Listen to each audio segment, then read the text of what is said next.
Hey everybody, what's up? This is Jeremy Siskind. I'm the author of Jazz Piano Fundamentals. This is book 2. This is book 1. And then playing solo jazz piano. These make great Christmas gifts for others or for yourself. And today I want to talk with you about something I'm noticing is a problem for a huge percentage of my students. And I don't think it's just my students. I think this is a big problem for a lot of jazz piano students.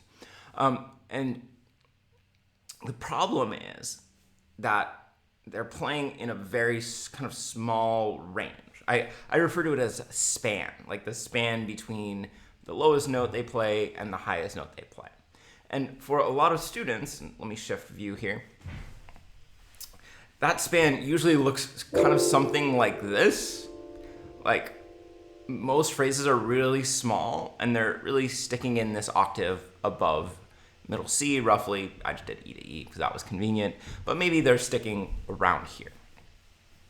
Now, of course, there's nothing wrong with playing around here, but after a while, it feels very limiting. It feels a little bit, let's just say, musically claustrophobic, okay? So I have what I think is the best solution to this, and it's a solution that's not really about music, but it's about fingering. And I want to give you 3 exercises to solve this fingering problem. So let's dive in. So the fingering solution is that pianists need to tuck their thumb under either their,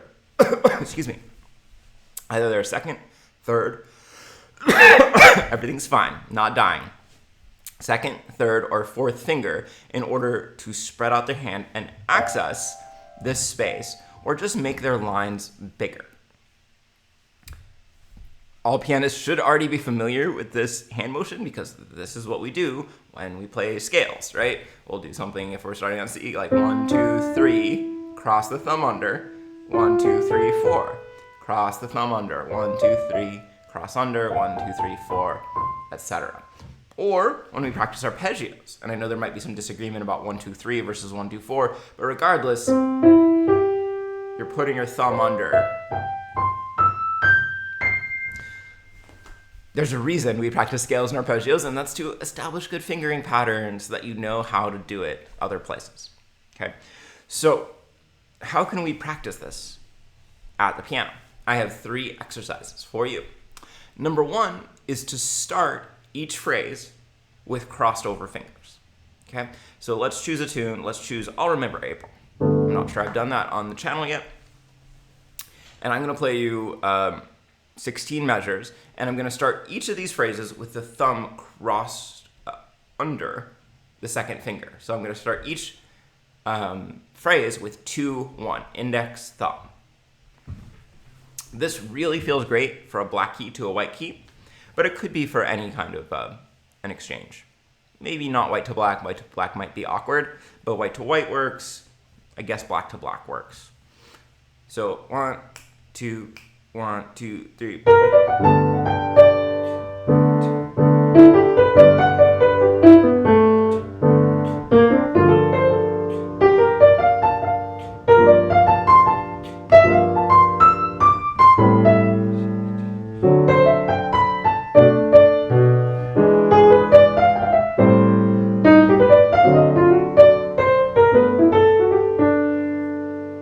Okay, so each one of those phrases started with 2, 1.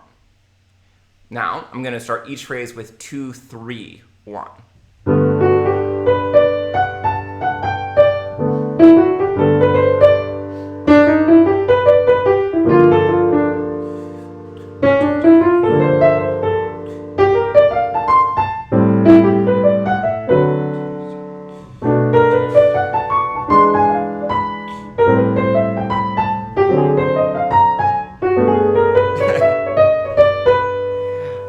That's tricky. Not gonna lie. Like, I have to really think ahead. And then lastly, I'm gonna start each phrase with 2, 3, 4, 1. So here we go. 1, 2, 1, 2, 3.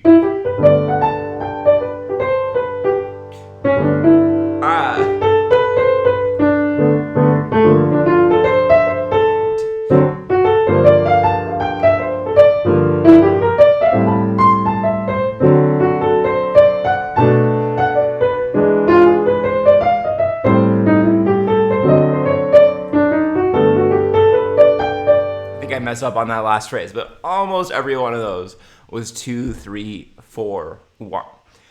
And yes, for me, as I'm doing this, I'm almost never putting my thumb on a black key. For me, that's very uncomfortable. You might have some different fingering habits, but I'm kind of always having to aim for a white key. So that's interesting. So that's exercise 1. Exercise 2 is pretty interesting, I think. And what I basically want to do in exercise 2 is I'm going to mark 2 notes. I'm going to mark middle C, and you could certainly, vary this however you want for whichever tune you're playing. And I'm going to mark this G, which is out of screen for you. Cool. Good effective use of technology. That's okay. And basically, I'm going to think of phrases that are moving upwards to this G and then moving back down. It could be that it takes multiple phrases to move from one to the next. It could be that one phrase moves all the way up and all the way back down. But the point is to think directionally. Now, here's one caveat, which is that in jazz, we don't really like straight up and down phrases because they don't have any rhythmic jabbing kind of interest. So even as I go up, I'm not going to go...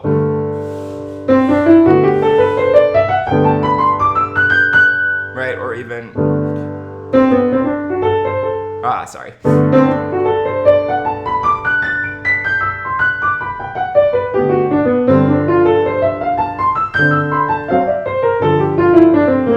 Not very interesting at all. Instead, I'm going to make kind of a little bit of a wavy sort of a phrase.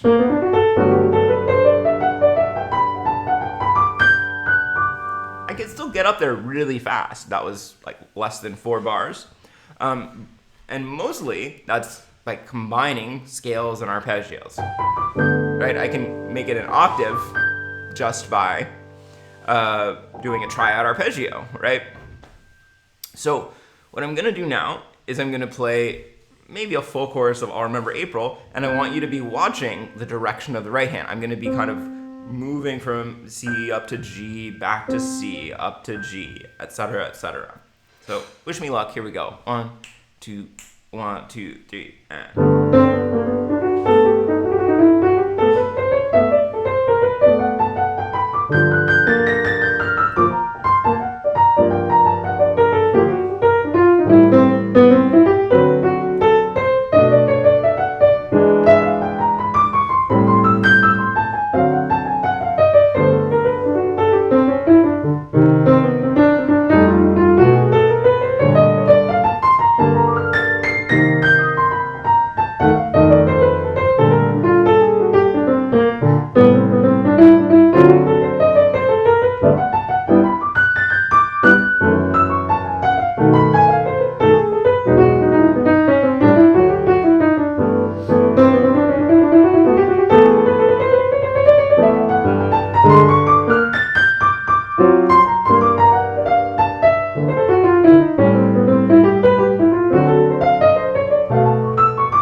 Make sense?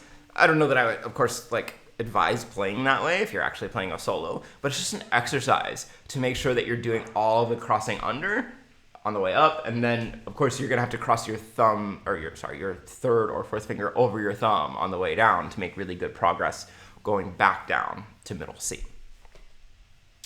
Third exercise is maybe a little bit more touchy-feely, a little bit looser. But it's this concept that I call mountain range phrases.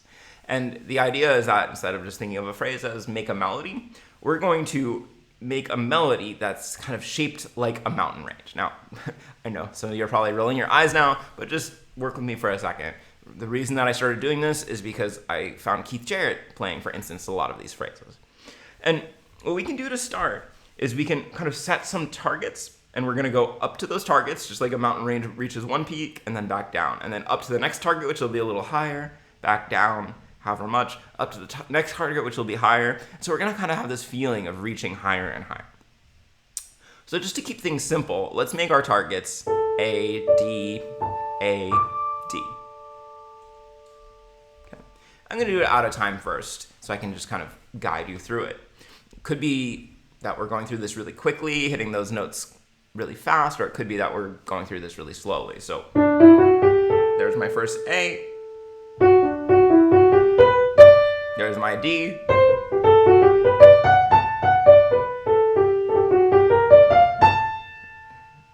I guess I have to go up there.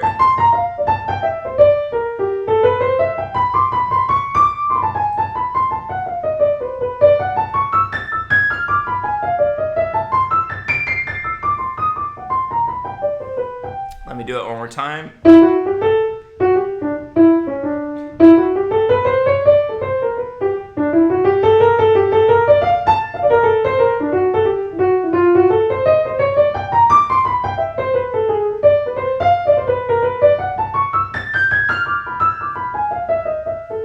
Do you see what I'm doing here?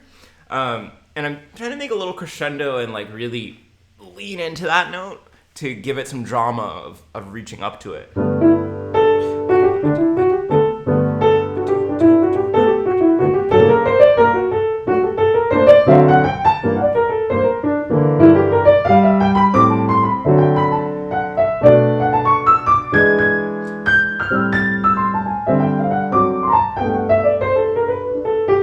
Same thing.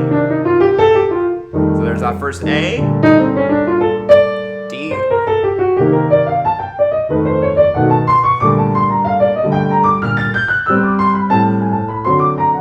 I could do the same thing going down if I want.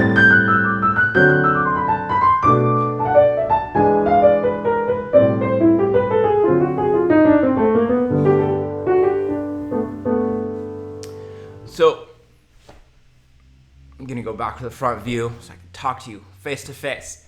One of the biggest problems I see in jazz student improvisation is that their right hand is really stuck. It seems to be stuck in a very narrow range. 3 ways that I gave you to get out of it. Practice playing starting with your thumb crossed under so that you're making a bigger span from the very beginning. Second thing is to practice creating phrases that create a wide span that really have a direction so that it forces you to make some progress. And then thirdly, think about mountain range phrases, a la Keith Jarrett. Think about having some targets and going further and further up above the previous target.